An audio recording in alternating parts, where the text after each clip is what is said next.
രാത്രിയായപ്പോൾ നല്ലൊരു മജ്ബൂസ് കഴിച്ചാലൊന്നൊരു ആഗ്രഹം. കടയിൽ പോയി കഴിഞ്ഞാൽ നല്ല ഒതൻറ്റിക് ആയിട്ടുള്ള മജ്ബൂസൊന്നും കിട്ടില്ല. പിന്നെ നമുക്ക് അറബി വീട്ടിൽ നിന്നൊക്കെ ഉണ്ടാക്കിയിട്ട് കൊണ്ടുവരുമ്പോഴാണ് അങ്ങനെ നല്ല മജ്ബൂസ് കഴിക്കാറ്. അപ്പോൾ വീട്ടിലുണ്ടാക്കാമെന്ന് വിചാരിച്ചു. നല്ല അറബിക് മസാലയൊക്കെ വാങ്ങി വെച്ചിട്ടുണ്ടായിരുന്നു. അപ്പം നല്ല മസാല ഉണ്ടാക്കിയിട്ട് അതിൽ മജ്ബൂസ് ഉണ്ടാക്കി.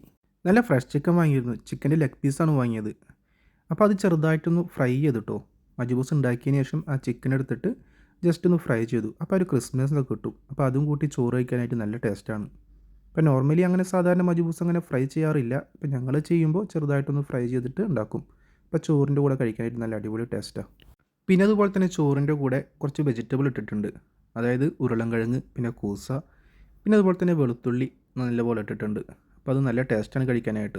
സംഭവം ഇപ്പോൾ തന്നെ ഉണ്ടാക്കി കഴിഞ്ഞുള്ളൂ, അതുകൊണ്ട് തന്നെ നല്ല ചൂടാണ്. അപ്പോൾ ആ വെളുത്തുള്ളിയും പിന്നെ അതുപോലെ വെജിറ്റബിളൊക്കെ ഒന്ന് മാറ്റി വെച്ചിട്ട് ആ ചോറ് മാത്രമായിട്ടൊന്ന് കഴിച്ചു നോക്കാം. ചോറ് വേവൊക്കെ കറക്റ്റായിരുന്നു. ടേസ്റ്റ് ഒന്ന് കഴിച്ചു നോക്കാം. സാധാരണ മസാലയൊക്കെ ഞങ്ങളുടെ വീട്ടിലുണ്ടാക്കാറുണ്ട്. ഇപ്പോൾ ഇന്നത് പുറത്ത് പോയപ്പോൾ വാങ്ങിട്ടോ. ദോഹ സൂക്കിൽ പോയപ്പോൾ അവിടെ നിന്ന് നല്ല മജ്ബൂസിൻ്റെ മസാല കിട്ടി. അപ്പോൾ അത് 1-2 പേര് കഴിച്ചിട്ട് പറഞ്ഞിരുന്നു അടിപൊളിയാണെന്ന്. അപ്പോൾ അവിടെ നിന്ന് പോയിട്ട് അത് വാങ്ങിക്കൊണ്ട് വന്നു.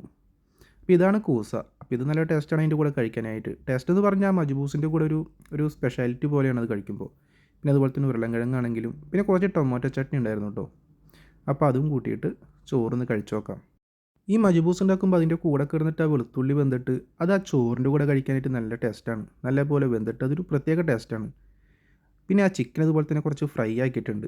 ആ ചിക്കൻ ഇതുപോലെ നല്ല ക്രിസ്പി ആയിരിക്കും. അപ്പോൾ ചിക്കനിൽ നിന്ന് ഒരു പീസ് എടുത്തിട്ട് ആ ചോറിൻ്റെ കൂടെ വെച്ചിട്ടൊന്ന് കഴിച്ചു നോക്കാം. ശരിക്കും ഔതൻറ്റിക്കായ ചിക്കൻ മജ്ബൂസ് എന്നൊന്നും പറയാൻ പറ്റില്ല കേട്ടോ. നമ്മളുടേതായ രീതിയിൽ ചെറുതായിട്ട് അഡ്ജസ്റ്റൊക്കെ ചെയ്തിട്ടുണ്ടാക്കിയാണ്. എന്നാലും അത്യാവശ്യം ടേസ്റ്റ് ഉണ്ടായിരുന്നു കഴിക്കാനായിട്ട്.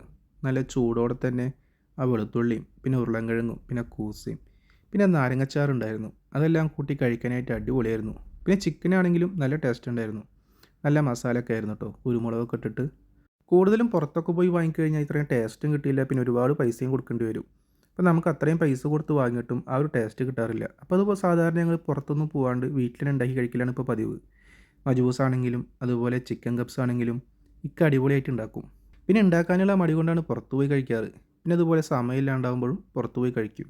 ഇപ്പോൾ വീട്ടിലുണ്ടാക്കുന്നതാണ് എനിക്ക് കൂടുതൽ ഇഷ്ടം. അപ്പോൾ നിങ്ങളെല്ലാവരും എന്താ ഫുഡ് കഴിച്ചോ? നിങ്ങൾക്ക് എന്തായിരുന്നു സ്പെഷ്യൽ എന്ന് കമൻറ്റ് ബോക്സിൽ ഒന്ന് ഷെയർ ചെയ്യണം. അപ്പോൾ ഇതാണ് ഇന്നത്തെ വീഡിയോ. നിങ്ങൾക്ക് ഇഷ്ടപ്പെട്ടെങ്കിൽ ലൈക്ക് ചെയ്യണം, സബ്സ്ക്രൈബ് ചെയ്യണം, സപ്പോർട്ട് ചെയ്യണം. അടുത്ത മറ്റൊരു വീഡിയോ ആയിട്ട് വീണ്ടും കാണാം.